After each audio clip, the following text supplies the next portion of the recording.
So today I'm going to talk about one of two curriculum switches that we've made so far this school year.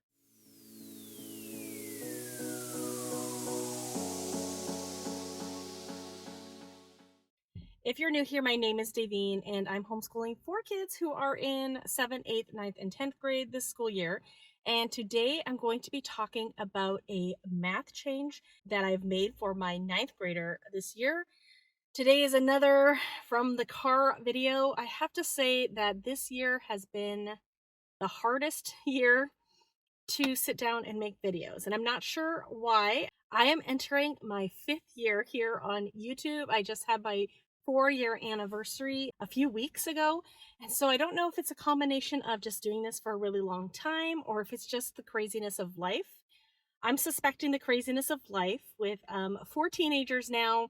Life is really busy. It's hard to have a normal routine when kids want to be driven here and there. And it's just really hard to have a set schedule outside of school. And so I've had a hard time fitting YouTube videos, editing, and creating them into my schedule. So I apologize if I miss a week here or there. Like I said, it's just life is chaotic and it's just hard to fit videos into my life right now. That being said, I still really enjoy sharing with you what's happening in our homeschool. And I had a few minutes. My son is doing a drum lesson, a very spontaneous drum lesson here at a church. And so I thought, I better sit down and make my next video. So today I'm talking about my ninth grader and what happened to our math plan.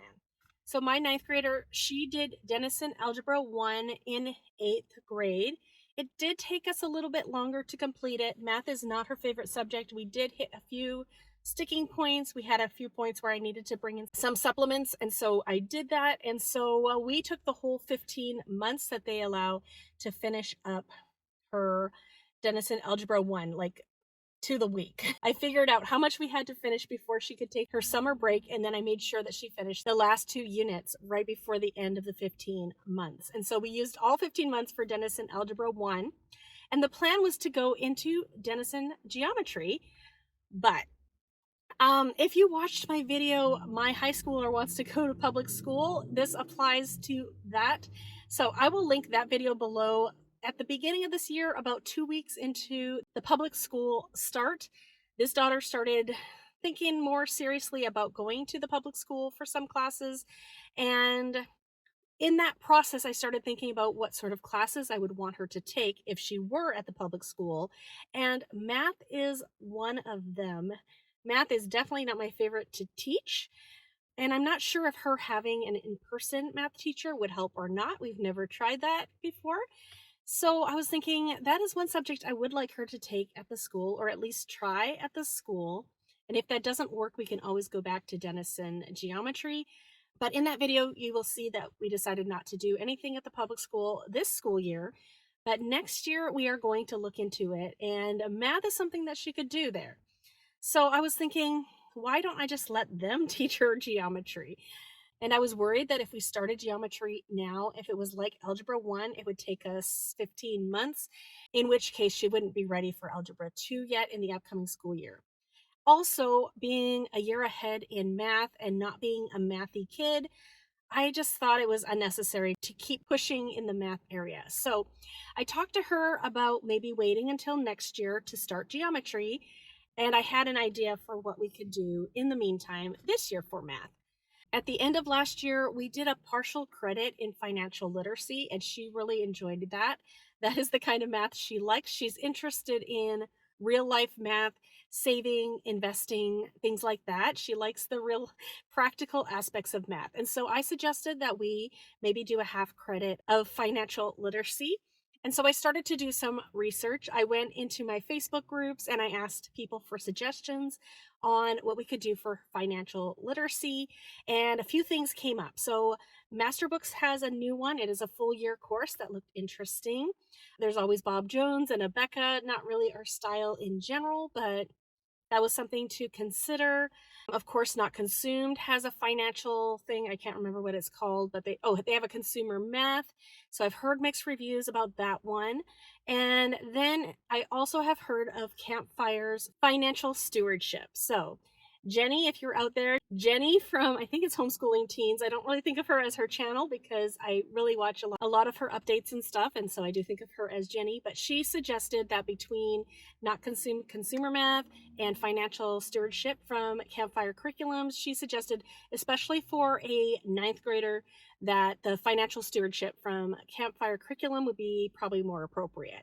And so that is what I went with. So we spent a few weeks just going through some of her algebra. I think it is 100 days of beginning algebra, something like that. So she spent a little bit of time brushing up on her algebra.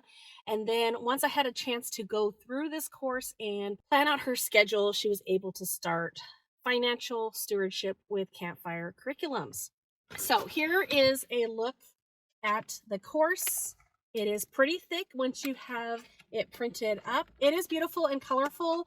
My printer does not print off as beautiful as it looks in real life, but this is sort of what it looks like.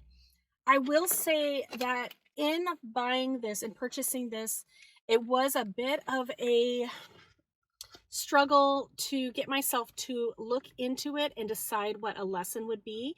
Campfire curriculums is really created a lot for family style learning, and we're not doing this in a family style. And so I needed to figure out how to assign this to her. So I did have to go through this, read through it pretty thoroughly, look at the lessons, decide on how many pages I wanted her to do or which pages I wanted her to do, what activities I wanted her to do. It does have a range of activities for kids of all different ages, so I had to decide which ones were most appropriate for her. So in the end, I sat down and I just sort of made lesson plans. I tell her what pages to be reading, and there are times when she checks in with me on certain things, and then I have some journal entries that she's writing in response to some of the questions in here, or I've come up with some questions of my own based on what she's reading. So it took me about a week to look through this and decide how to assign it to her, and so that took me a little while before I was able to get her started on this. In looking at this, I believe that this is going to be a half credit financial literacy course. And I'd say she probably has about a fourth of a credit from last year. So at the end of this, I may or may not be adding in some other maybe financial literacy type books to supplement this to make it a full credit. So that is what we are doing for math this school year. So very practical. It's not super mathy, but I do believe it's super important for kids to know how they interact with finances and how they want to interact with finances going forward. One drawback that this has also that Jenny mentions in her reviews of this is it doesn't have a table of contents. So it's not exactly super easy to know what each unit is covering, but there are 6 units, and in general, they cover different personality types when it comes to money. So they talk about your money personality type and what are the strengths of that personality type, what are some weaknesses that you have to deal with.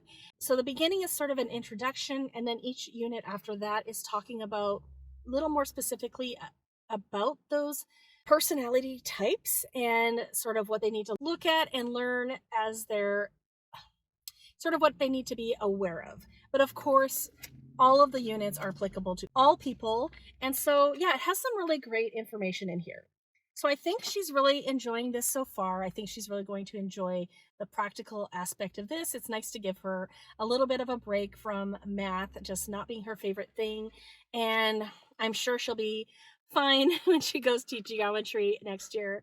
Well, I hope so. I hope it'll work out well for her to have a live teacher. And like I said, if it doesn't, we can always pull her back and go back to Denison geometry, because we do really like the way that Denison teaches, and she really liked the way that it was set up. She really liked the way Denison math was set up. So we did enjoy that, but we just decided to take a break for the reasons that I just shared with you. So that is one of our 2 major curriculum changes so far this school year. Come back next week to hear about our second big change of the school year. And after that, I'm going to be doing my term 1 updates. So I'll be talking about our morning basket, our group subjects, and then how our independent subjects are going for my 6th, 7th, 8th, and 9th graders this year. I like to do updates once every term, meaning 3 times a year. I feel like that's a good balance. So come back in the following weeks to find out how everything is going in our homeschool so far this school year. How is your homeschool going so far this year? Have you had to make any big changes? I would love to hear about that in the comments below. Thank you so much for coming today, and I hope to see you all in a future video. Bye, everyone.